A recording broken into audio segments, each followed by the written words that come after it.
خۆشەویستان و کاتۆ باش. ئەوڕۆ ڕۆژێکی زۆر گرنگ و مێژووییە بۆ ئێمەی کوردی ڕۆژهەڵات. ئەوڕۆ 26 جۆزەردانی 1404 هەتاوی نەتانیاهۆ سەرۆکی ئیسرائیل قسەی زۆر سەرنجڕاکێشی کرد. گرنگترین قسەکانی نەتانیاهۆ سەبارەت بە ئێران کە ئێمەی کوردیش دەگرێتەوە ئەوە بوو کە وتی ئێران وەک یەکێتی سۆڤیەت هەمان شوڕەوی ڕابردوو دەڕوخێ تێک دەشکێ. یعنی ئێران دەبێتە چەند وڵات یان چەند نەتەوە یان کە هەر بریتیشە پێک هاتووە لە نەتۆکان یان جیا دەبێتەوە. یعنی ئێران لەت و پەت دەبێت. یەکێتی سۆڤیەت ئەوای لێ هات بوو بە دەیان جمهوری ئازەربایجان و قەزاقستان و تاجیکستان، ئێرانیش وای لێدێ. ئەوە پەیامێکی زۆر زۆر گرینگە. گەرچی بەڕاشکاوی نەیوت ئێمە ئێران دەڕوخێنین، بەڵام وتی ئێران دەڕوخێ. ئەوە زۆر گرینگە. سیاسەتمەدارێکی کارکوشتە زۆر بە هاسانی نایە بڵێ ئەمە وا دەکەین، چون ئەوانە لەسەری دەکەون کەوا بوو، بەڵام ئاماژەکان هەموو ئەوەن پێ دەڵێن کە ئێران تێک دەچێت، ئێران بە زووی تێک دەچێت. ئەو وتی ئێمە سەدان سەکۆی موشەکیمان لێداوە و لە هەمووان زیانی پێگەیشت ئێران. موشەکی لەسەر موشەکەندازەکەی پێشەوەی کە بتەقێتەوە بیتەقێنەوە لەوێ تەقاندوێتەوە. شۆفیرەکانی ئەو کەسانەوە ئەفسەرانی کە دەچن موشەکان ڕاگوێزن و بیان تەقێنەوە ئەوانی لە ڕێیە کوشتووە. شوخی نییە. ئێران بە هەموو دەمایە خۆی 200 موشەکی هایشتۆتە ئیسرائیلێ، هەر موشەگەی یەک نەفەر هیچ بە 5 موشەگیانیش یەک نەفەریان پێ نەگوژراوە، بە 5 موشەکان لە حاڵێکدا لە نێو خەڵکیشی کردووە. ئێران وڵاتێکی وەک تەپڵێکی نێو بەتاڵ وایە. ئێران فەقەت دەنجی هەیە، هیچ چی دیکەی نییە. ئێران هیچ پێ ناکرێ، بەڵام گورزی زۆر گەورە ئیسرائیل لە ئێرانی وەشاندووە. ئەوڕۆ سەدا و سیمای بۆمباران کرد، یعنی دەنگت کەپ دەکەم. نەک تۆڵەی کورد، بەڵکو تۆڵەی هەموو نەتەوەکانی ئێرانی، تۆڵەی بەلوچی، تۆڵەی عەرەبی، تۆڵەی هەموو نەتەوەکانی ئێرانی لە خامنەی کردەوە. دەبێت دڵمان خۆش بێ بە زووی بارودۆخی ئێرانێ دەگۆڕێ، بە زووی دەگۆڕێ. تا ئێستاش زۆر گۆڕاوە، بەڵام جارێ ئەمە هەموو شتەکان نابین، خەڵکیش ئاگای لێ نییە، ئینتەرنێت نییە، ئاگاو لێ نییە. ئێمە لە دەرەوەڕا ئاگامان لە شتەکانە.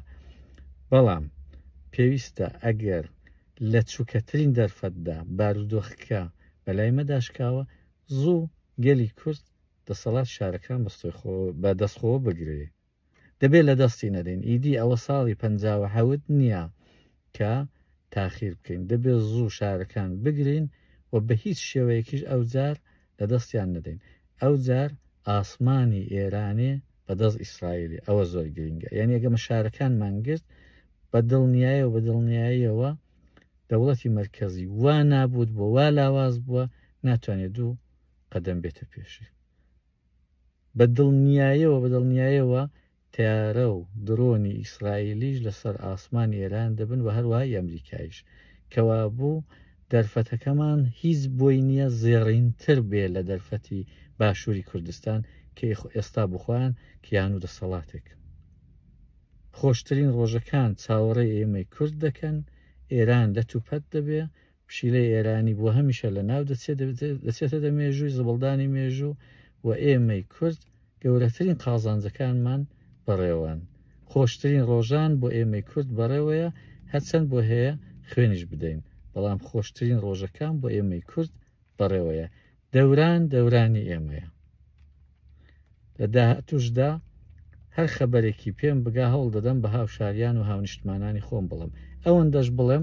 ئەوەندەش بڵێم کە دوێن یەکێک لە سیاسەتمەدارە گەورەکانی فینلاندی کە لە یەکێتی ئەوروپاشدا ئەندامە لە لاپەڕی ئیکسی تویتێری خۆی نووسی بووی کە بە زووی دەوڵەتی ئێرانە دەڕوخێ. ئەویش وای کوتبوو و هەروەها کوتبووی بۆی هەیە یەک شەوەش بڕوخێ.